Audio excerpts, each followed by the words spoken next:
We're asked to be given with head coach of Sault College, Brianne Veal. Brianne, thanks for coming on.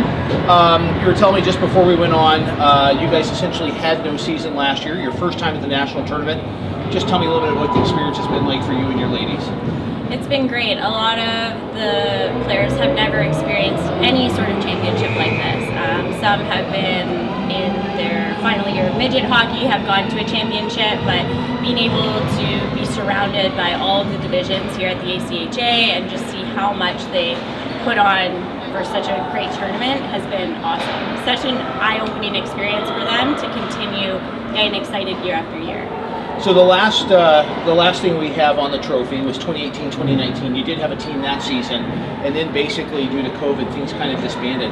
How hard has it been for you as a coach to get a team and get them up to the level where you can compete at the national tournament? So this is my first year as head coach. So coming in, we did not have a lot of players. We actually had a goalie coach in August before even having goalies for our team this year. So to say that it was a rebuilding year is, exactly what it was. But we were able to get enough high caliber girls that have come from AA hockey and have been used to playing with each other for a lot of them, whether they're local or we have multiple people from a different city. So that has helped us. But the biggest thing is everyone just developing as a team, right? Not coming in individual skill, old systems that they've played with other coaches. They've really adapted to what our staff wants from them. How are you able to tell the players about the potential of a national tournament, and how are you able to use that for motivation? Well, I'm so nervous, so I don't know if my nerves help them or it makes it a little bit worse, but just them being here gives them that motivation. They're seeing the cup every single day when they walk into the arena, and I don't know if that's on purpose or not, but they get to see it, and every game we're one step closer. Every single game in this tournament is a championship game, and that's exactly what it is today. The winner moves on to the semifinals, and they know what they need to do.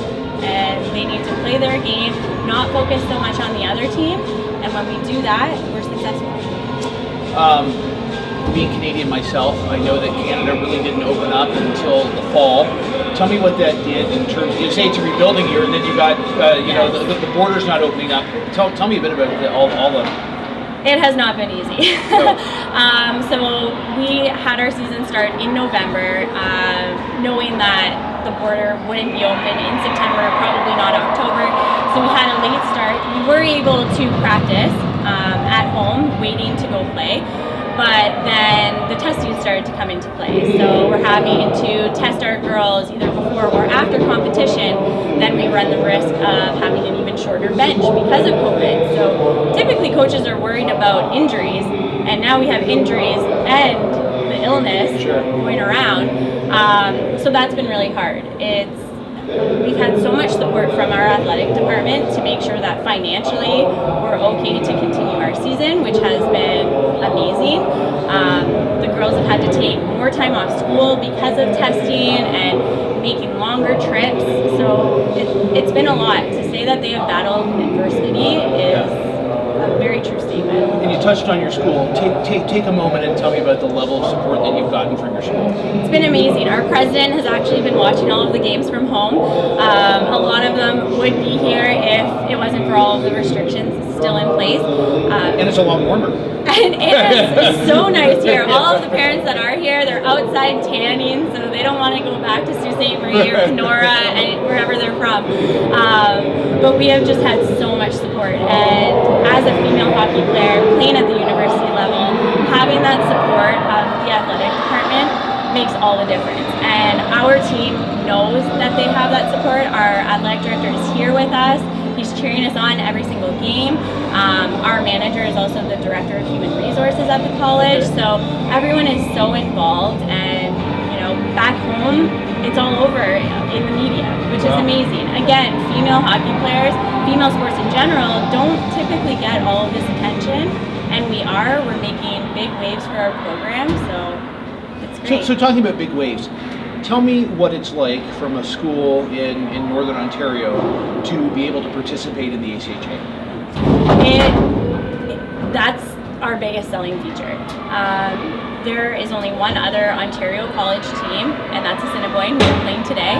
Other than that, you're playing rec hockey at the college level.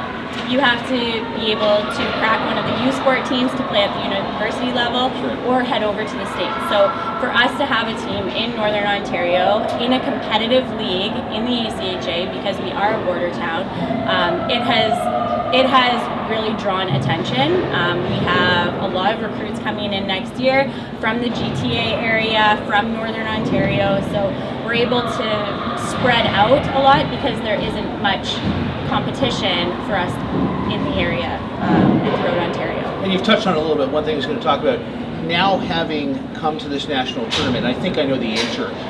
Do you feel when it's time to go home that it's met your expectations in terms of what a national tournament would be?